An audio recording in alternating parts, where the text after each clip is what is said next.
जय गुरुजी। अथ श्री शिव महापुराणे सप्तम्या वायवीय संहिताया उत्तर भाग अथाष्टत्रिंशोऽध्यायः। उपमन्युवाच आलस्यं व्याधयस्तीव्रा प्रमादस्थानसंशय अनावस्थितचित्तत्वं श्रद्धाभ्रान्तिदर्शनं दुःखानि दौर्मनस्यं च विषयेषु च लोलता दशैते युज्यतां पुंसाम् अन्तराया प्रकीर्तिता आलस्यमलसत्वं तु योगिनां देहचेतसो धातुवैषम्यजा दोषा व्याधय कर्मदोषजा प्रमादो नाम योगस्य साधना नाम भावना इदं वेत्युभयाक्रान्तं विज्ञानं स्थानसंशय अप्रतिष्ठा हि मनसत्वम् अवस्थितिरुच्यते अश्रद्धाभावरहिता वृत्तिर्वैयोगवन्तर्मणि विपर्यस्तामतिर्यासा भ्रान्तिरित्यभिधीयते दुःखमज्ञानजं पुंसा चित्तस्याध्यात्मिकं विदुः आदिभौतिकमज्ञोत्यं यच्च दुःखं पुराकृते आदिदैविकमाख्यातं शन्यस्त्रविषादिकम् इच्छाविधातजं क्षोभं दौर्मनस्यं प्रचक्षते विषयेषु विचित्रेषु विभ्रमस्तत्र लोलता शान्तेष्वेतेषु विघ्नेषु योगासक्तस्य योगिन उपसर्गा प्रवर्तन्ते दिव्यास्ते सिद्धिसूचका प्रतिभाश्रवणं वार्ता दर्शनास्वादवेदना उपसर्गां सर्गाषडित्येते व्यये योगस्य सिद्धय सूक्ष्मे व्यवहितेति विप्रकृष्टे त्वनागते प्रतिभा कथ्यते तोर्थे प्रतिभासो यथा तथं श्रवणं सर्वशब्दानां श्रवणे चाप्रयत्नत वार्तासु विज्ञानं सर्वेषामेव देहिनां दर्शनं नाम विद्यानां दर्शनं चाप्रयत्नत यथा स्वादश्च दिव्येषु रसेष्वास्वाद उच्यते स्पर्शनाधिगमस्तत्त्वे द्वेदनानाम विश्रुत गन्धादीनां च दिव्यानां ब्रह्मभुवनाधिपा सन्तिष्ठन्ते च रत्नानि प्रयच्छन्ति बहूनि च स्वच्छन्दमधुरावाणी विविधा स्यात् प्रवर्तते रसायनानि सर्वाणि दिव्याश्चौषधयस्तथा सिद्ध्यन्ति प्रणिपत्येनं दीर्षान्तसूरयोषित योगसिद्धये के देशे अपि दृष्टे मोक्षे भवेन्मति दृष्टमेतन्मया यद्वन्द्वन्मोक्षो भवेदिति कृशता स्थूलता बाल्यं वार्धक्यं चैव यौवनं नानाजातिस्वरूपं च चतुर्णा देहधारणं पार्थिवांशं विना नित्यं सुरभिर्गन्धसग्रह एवमष्टगुणं प्राहुः पैशाच्यं पार्थिवं पदं जले निवसनं वै चैव भूम्यामेवं विनिर्गम इच्छेच्छत् स्वयं पातुं समुद्रमपि नातुर यत्र इच्छन्ति जगत्यस्मिन् तत्रैव जलदर्शनं विना कुम्भादिकं पाणो जलसञ्चयधारणं यद्वस्तु विरसच्चापि भोक्तु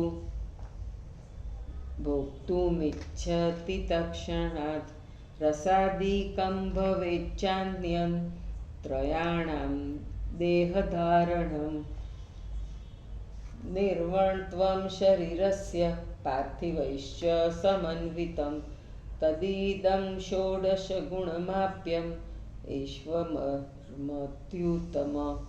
शरीरादग्निनिर्माणं तत्तापभयवर्जनं शक्तिर्जगदिदं दग्धुं यदिच्छेदप्रयत्नत स्थापनं वानलस्याप्सु पाणोपावकधारणं वग्दे सर्गे यथा पूर्वं मुखे चान्नादिपाचनं द्वाभ्यां देहविनिर्माणं प्येश्चरसमन्वितम् एतच्छतुर्विंशतिधा तेजसं परिचक्षते मनोजवत्सम्भूतानां क्षणादन्तं दन्तः प्रवेशनं पर्वतादिमहाभारधारणश्चाप्रयत्नत गुरुत्वश्च लघुत्वच्च पाणावनीलधारणम् अकुल्यभ्रनिपातार्धै भूमेरपि च कम्पनम् एकेन देहनिष्पत्ति युक्तं भोगेश्च तेजसे ध्वान्त्रिशन्दगुणमैश्वर्य मारुतं कवयो विदु छायाहीनविनिश्यप्तिरिन्द्रयाणामदर्शनं खेचरत्वं यथा कामिन्द्रियार्थसमन्वय आकाशलगनं चैव स्वदेहे तन्निवेशनम् आकाशपिण्डिकरणं शरीरत्वमेव च अनिलैश्चर्यसंयुक्तं चत्वारिंशदगुणं महत् इन्द्रमैश्चर्यमाख्यातम् अम्बरं तत्प्रवक्ष्यते यथा कामोपलिब्धिश्च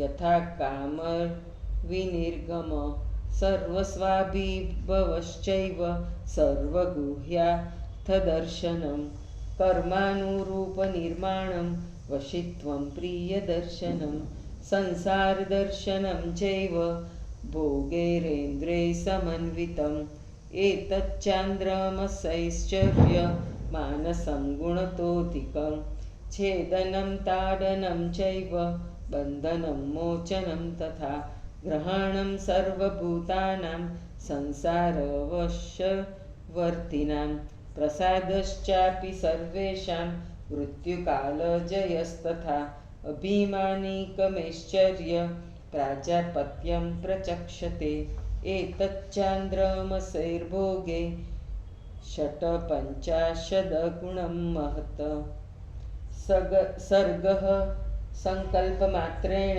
त्राणं सहरणं तथा स्वाधिकारश्च सर्वेषां भूतचित्तप्रवर्तनम् असादृश्यं च सर्वस्य निर्माणं जगत् पृथक् शुभाशुभस्य करणं प्रजापतेश्च संयुतं चतुष्षष्टिगुणं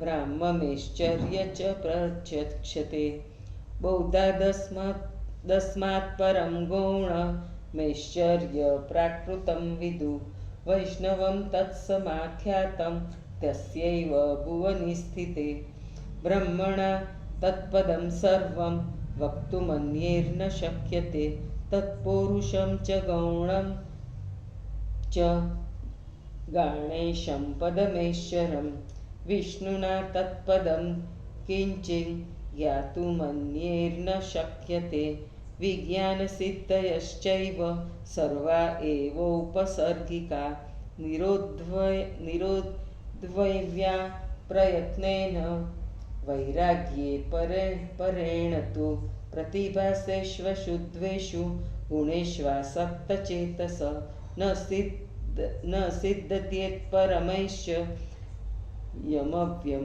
सर्वकामिकं तस्माद् गुणाश्च भोगाश्च देवासुरमहीभृतां तृणवदस्य जेतस्य योगसिद्धिपरा भवेत् अथवानुग्रहेच्छायां जगतो विचरेन्मुनि यथा कामं गुणान् भोगा भुक्त्वा मुक्तिं प्रयास्तति अथ प्रयोगं योगस्य वक्ष्ये शृणु समाहित शुभे काले शुभे देशे शिवक्षेत्रादिके पुनः विजने जन्तुरहिते निःशब्दे बालदौर्वार्जिते सुप्रलिप्ते स्थले सौम्ये गन्धधूपादिवासिते मुक्तपुष्पसमाकीर्णे वितानादिविचित्रिते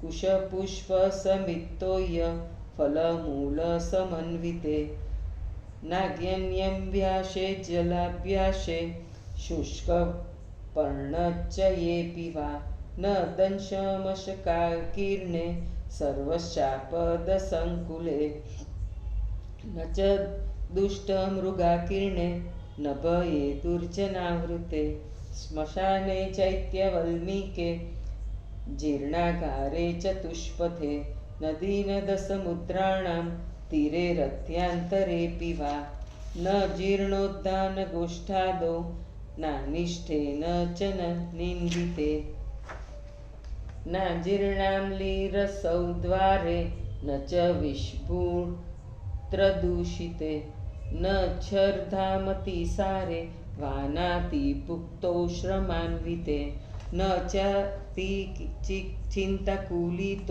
न चातिक्षुत्पपासित नार्प स्वगुरुकर्मादो प्रसक्तो योगमाचरेत् युक्ताहारविहारश्च युक्तचेष्टश्च कर्समु युक्तनिद्राप्रबोधश्च सर्वायासविवर्जित आसनं मृदुलं रम्यं विपुलं सुसमं शुचि पद्मकस्वस्तिकादीनाम व्यसेदासनुषे च अभिवन्द्य स्वगुण्वन्ता नभिवाद्याननुक्रमात् ऋजुग्रीवशिरोवक्षा नातिष्ठेच्छीलष्टलोचन किञ्चिदुन्नामितशिरा दन्तैर्दन्तात्र संस्पृशेत् दन्ताग्रंसस्थितां जैनां मचलां सन्निवेश्य च पार्श्वीभ्यां वृषणौ रक्षंस्तथा प्रजनं पुनः उर्वोरुपि संस्थाप्य बाहुतिर्यज्ञयन्तत दक्षिणं करपृष्ठं तु न्यस्य वामतलोपरि उन्नाम्य शानके पृष्ठ मुरोविष्ठप्यजाग्रत सम्प्रेक्ष्य नासिकाग्रां स्वं दिशश्चानवलोकयन् संवृतबाणसश्चार पाषाण इव निश्चल स्वदेहायतनस्यान्तर्विचिन्त्य शिवमम्बया हृत्पद्मपीठिकामध्ये ध्यानयज्ञेन पूजयेत् मूलेद्राणेऽथवा नाभो कण्ठे वा तालुरन्ध्रयो भ्रूमध्ये द्वारदेशे वा ललाटे मूर्तिनवस्मरेत् परिकल्प्य यथान्याथं शिवयो परमानस तत्र सावर्णं वापि निरावरणमेव वा द्विदले षोडशारे वा द्वादशारे यथाविधि दशारे वा षड्सेव्या चतुरस्रे शिवं स्मरेत् भ्रुवोरन्तरतः पद्मं द्विदलं तडिदुज्ज्वलं भ्रूमध्यस्थारविन्दस्य क्रमाद्वै दक्षिणोत्तरे विद्युत्समानवर्णे च पर्णे वर्णावसानके शोषारस्य पत्राणि स्वरा षोडशतानि वै पूर्वादीनि कमादेतत् पद्मं कन्दस्य भूलत ककारादिटकारान्त वर्णा पर्ण्यान्यनुक्रमात् भानुवर्णस्य पद्मस्य ध्येयं तद्वुदयान्तरे वर्णापर्णानि पक्षस्य नाभेरुपरिपुष्ठत गोक्षीरधवलस्योक्ता दिफान्ता यथाक्रमम् अधोदलस्याम्बुजस्य एतस्य च दलानि षट् विधूमाङ्गारवर्णस्य वर्णावाद्वाश्चलान्तिमा मूलाधारारविन्दस्य हेमाभस्य यथाक्रम विकारदिसकारान्त वर्णापर्णमया स्थिता एते द्वथारविन्देषु यत्रेमाभिरतं मन तत्रैव देवं देवीं च चिन्तयेद्वीरयाब्धिया अङ्गुष्ठमात्रममलं दीप्यमानं समन्तत शुद्धदीपशिखाकारं स्वशक्त्या पूर्णमण्डितम् इन्दुरेखासमाकारं तारारूपमथापि वा निवारशुकसदृशं बिससूत्राभवे भमेव वा कदम्बगोलकारां तुषारकणिकोपमं क्षत्यादितत्त्वविषयं ध्यात्या यदपि वाञ्छति तत्तत्त्वादिपामेव मूर्तिं स्थूलां विचिन्तयेत् सदा शिवान्तब्रह्माद्या भवाद्याष्ट्वाच्च मूर्तय शिवस्य मूर्तय स्थूला शिवशास्त्रे विनिश्चिता घोरा मिश्रा प्रशान्ताश्च मूर्तस्या मुनीश्वरे फलाभिलाषसहितैश्चिन्त्या विशारदे घोराश्वेञ्चिन्ताता कुर्युपापरोगपरीक्षं चरेण मिश्रे सौम्ये तु न सदो न चिरादिपि सौम्ये मुक्तिर्विशेषेण शान्तिप्रज्ञा प्रसिद्ध्यति सिद्ध्यन्ति सिद्ध्यश्चात्र क्रमशो नात्र संशय।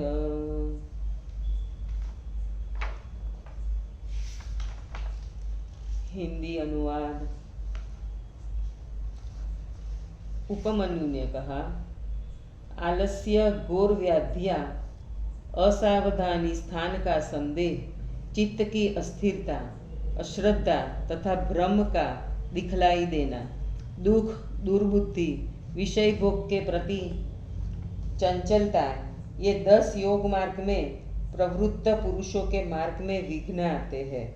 आलस्य और शिथिलता ये योगियों के देह तथा मन के दोष है।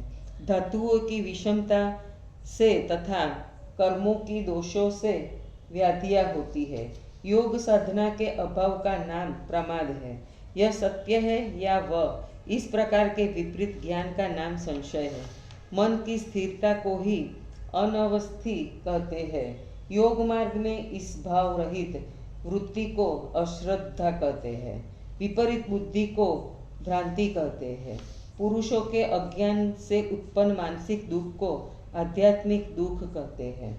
पूर्व जन्म के किए हुए कर्मों से उत्पन्न शारीरिक दुख को आदि भौतिक कहते हैं। शास्त्र अघात, विषम क्षण आदि से उत्पन्न दुख को आदि दैविक दुख कहते हैं। इच्छा के पूर्ण न होने से उत्पन्न दुख को दौर्मनस्य कहते हैं।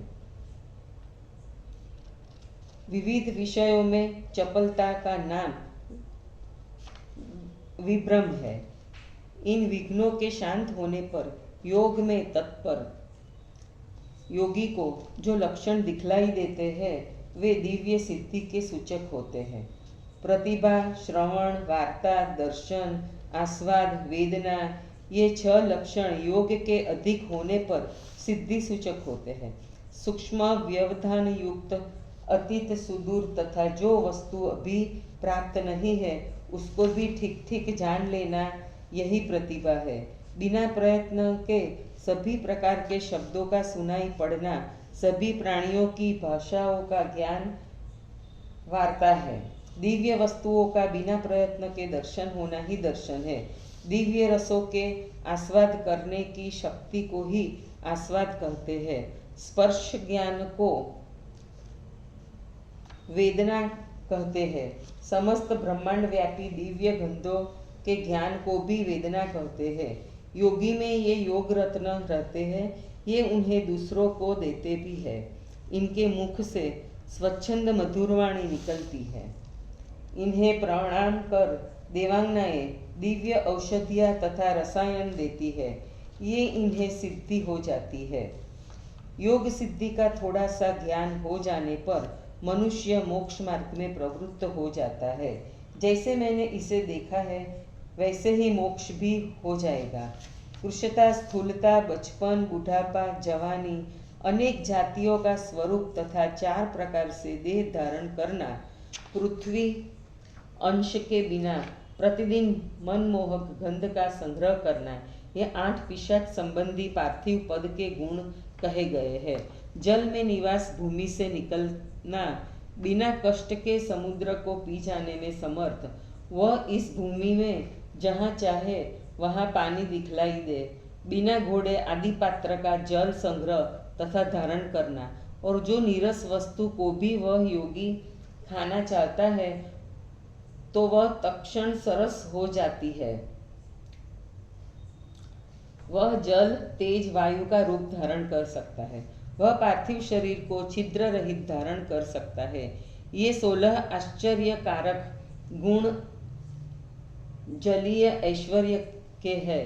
शरीर से अग्नि को प्रकट करना और दाह का भय न होना। यदि वह चाहे तो बिना यत्न के संपूर्ण संसार को जला सकता है। अग्नि को पानी में या हाथ में रखना, सृष्टि को भस्म करके पूर्ववत कर देना, मुख में अन्न आदि को पका देना, तेज और वायु से शरीर निर्माण शक्ति तथा जलीय ऐश्वर्य से युक्त होना, ये 24 प्रकार का तेज कहा जाता है। मन में समान वेग का होना, क्षण भर में दूसरे के हृदय में प्रवेश कर जाना, बिना प्रयत्न के पर्वत आदि महाभार को धारण कर लेना, भारी का हल्का होना, हाथ से वायु को पकड़ना, उंगली के अगले भाग को रखते ही पृथ्वी को कंपा देना, एक वायु से ही शरीर को धारण करना, भोग तथा तेज से युक्त होना। वायु के 32 ऐश्वर्य विद्वान जानते हैं। आकाश के ऐश्वर्य, छाया की हीनता, असमाप्ति, इंद्रियों का न दिखलाई देना, इच्छानुसार आकाश में विचरण करना, इंद्रियों के अर्थों का परस्पर समन्वय, आकाश को लांघना, उसका अपने शरीर में समावेश, आकाश को पिंड जैसा बना लेना, शरीर को लुप्त कर देना, ये महान 40 गुण वायु के हैं। इंद्र का ऐश्वर्य ही आकाश का ऐश्वर्य है। यथा काम प्राप्ति और यथा काम सिद्धि, सभी को पराजित करना, सभी गुप्त पदार्थों को देखना, कर्म के अनुसार निर्माण, वश में करना, सुरूपता, एक ही स्थान पर रहकर संपूर्ण संसार का दर्शन होना, इंद्र के समान ऐश्वर्यों की प्राप्ति, ये चंद्रमा के ऐश्वर्य है, जो मानस गुणों से भी अधिक है। संसार में रहने वाले सभी प्राणियों को काटना, मारना, पीटना, बांधना, छोड़ना, पकड़ना और उन पर प्रसन्न होना, मृत्यु का काल पर विजय पाना, ये अभिमान युक्त ऐश्वर्य प्रजापति के गुण है। ये चंद्रमा के भागों से 56 गुण अधिक है। इस शक्ति को प्राप्त कर लेने से योगी पुरुष संकल्प मात्र से सृष्टि, पालन, संहार कर सकता है। सभी प्राणियों के मन में अपना अधिकार कर लेना और सबसे अलग रहकर वह संसार की रचना कर सकता है। भला बुरा करने में समर्थ प्रजापत्य ऐश्वर्य से युक्त 64 गुणों वाला ब्रह्मा का ऐश्वर्य कहा जाता है। इस बुद्धि से किए गए ऐश्वर्य को प्राकृत ऐश्वर्य कहते हैं। उसे वैष्णव तत्व कहा गया है। उसी से ये भुवन स्थित है। ब्रह्मा जी उस पद का पूर्ण रूप से वर्णन नहीं कर सकते। औरों की क्या शक्ति है, उनका पुरुषार्थ सगुण है। उसके आगे ऐश्वर्य संपन्न गणेश का पद है। उस पद का कुछ ज्ञान विष्णु को है, औरों को नहीं। सभी ज्ञान सिद्धियां बाधा युक्त है, उन्हें परम वैराग्य से प्रयत्न पूर्वक रोकना चाहिए। जिनका मन प्रतिभा प्राप्ति आदि अशुभ गुणों में लगा रहता है उसे अविनाशी तथा सर्वकामिनी परम ऐश्वर्य की सिद्धि नहीं होती है। इसलिए देवता, असुर तथा मनुष्य के गुणों एवं भोगों को जो तृणवत छोड़ देता है उसे उत्तम योग सिद्धि मिलती है। अथवा संसार के अनुग्रह की इच्छा को तो वह मुनि की भ्रांति विचरण करे, तब वह सभी लोगों को भोग कर मुक्ति को प्राप्त करेगा। अब मैं योग के प्रयोग को कहता हूँ, तुम सावधान होकर सुनो। शुभ समय में उत्तम स्थान शिव क्षेत्र आदि पर एकांत वन में शांत एवं बाधा रहित लिपी हुई भूमि में धूप आदि से सुवासित फूल आदि को बिखेर कर किताब आदि से सुशोभित योगी पुरुष कुश फूल समिधा जल फल फूल युक्त अग्नि जल तथा सूखे पत्तों के समूह में डांस मच्छर सांप श्वापद दुष्ट मृग दुर्जन आदि जहाँ न हो और जहाँ किसी प्रकार का भय न हो, स्मशान चैत्य वल्मीक पुराना घर चौराहा नदी तथा नद के तट पर समुद्र तट पर गली के समीप पुराने बगीचे लोगाशा आदि में अशुभ या निंदित स्थान में अजीर्ण होने पर खट्टे डकार आने पर मल तथा मूत्र से मलिन उल्टी या अतिसार में अधिक खा लेने पर थकावट में अधिक चिंतित स्थिति में न भूख प्यास में अपने गुरु की सेवा में लगा हुआ भी योग न करे, ठीक आहार विहार तथा अपने कर्म में लगा हुआ ठीक समय पर सोने तथा जगने वाला सभी प्रकार के परिश्रमों से मुक्त मृदु रमणीय ऊंचा बराबर तथा पवित्र आसन हो, पद्म तथा स्वस्तिक आसनों का प्रयोग करे। अपने गुरु पर्यंत प्रणाम करने योग्यों को क्रम से प्रणाम करे। सीधी गर्दन सिर छाती करके बैठे और आंखें अधिक बंद न रखे, सिर कुछ झुका रहे, दांतों से दांतों को न कटकटाए, दांतों के आगे जीभ को रखकर उसे स्थिर रखे, एड़ियां से अंडकोशों तथा लिंग की रक्षा करे, जांघों के ऊपर सावधानी से तिरछी भुजा को रखकर दाहिने हाथ के पिछले भाग को बाएं हाथ के ऊपर रखे, धीरे धीरे पीठ को उठाकर और आगे से छाती को तानकर दिशाओं की ओर न देखकर अपनी तासीना के अग्रभाग को देखे, प्राणवायु के संचार को रोककर पत्थर की भांति स्थिर होकर अपने मन में पार्वती के साथ शिव का ध्यान करे और उन्हें हृदय कमल के बीच में मूलाधार में नासिका के अग्रभाग में नाभि में कंठ में अथवा तालु के छिद्रों में बिठाकर ध्यान यज्ञ से पूजे, अथवा दोनों भौहों के बीच में ललाट में मूर्धा में उनके दिव्य आसन की यथोचित कल्पना करे।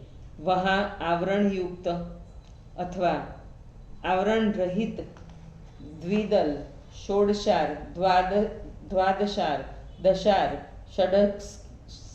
षडस्र या चतुरस्र में शिव का स्मरण करे। भौहों के बीच में दो पत्र वाला कमल के समान उज्जवल कमल बनाए। भौहों के बीच में स्थित कमल के उत्तर तथा दक्षिण बिजली के समान वर्ण वाले पत्तों के अंत में षोडशार के पत्तों में 16 स्वरों को स्थापित करें और कमल बंद की जड़ से पूर्व आदि क्रम से क से लेकर ट तक के वर्णों को स्थापित करें। सूर्य वर्ण कमल के चारों ओर उन वर्णों का हृदय में ध्यान करें। उन अक्षरों को कमल पत्र समझे। नाभि के ऊपर की और गाय के दूध के समान ड से फ तक इन्हें क्रम से रखे। नीचे की ओर ये कमल के 6 पत्ते हैं। धुआं रहित अंगार के वर्ण वाले ब से ल तक वर्ण उसमें है। मूलाधार कमल सुवर्ण के समान कांति युक्त है, उसमें व से स तक वर्ण पर्णमय है। इन कमलों में जहाँ मन रम जाए वहीं धैर्यपूर्वक शिव शिवा का चिंतन करें। अंगुष्ठ मात्र निर्मल चारों ओर से प्रकाशमान दीपक की लो के सदृश शुद्ध अपनी शक्ति से सुशोभित चंद्र रेखा के समान आकार वाले अथवा तारा से सदृश निवार सुख अथवा कमलनाल के रेशा जैसे, कदम्ब के फल जैसा, उस ओस की बूंद जैसा अथवा पृथ्वी तत्व जैसा ध्यान करने वाला उसे समझता है।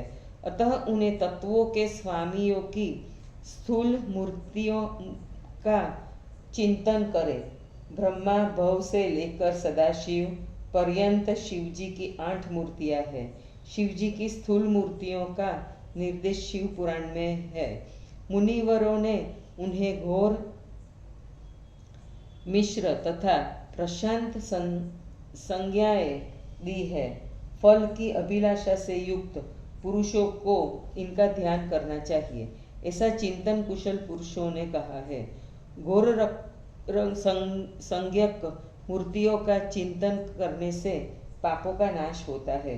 मिश्र संज्ञक मूर्तियों का ध्यान करने से देर में और सौम्य मूर्तियों का ध्यान करने से न शीघ्र और न देर में सौम्य का ध्यान करने से विशेष करके शांति, प्रज्ञा तथा मुक्ति मिलती है तथा सभी सिद्धियां इससे चिंतन से प्राप्त होती है, इसमें संदेह नहीं। इस तरह 38वां अध्याय समाप्त हुआ। जय गुरु जी।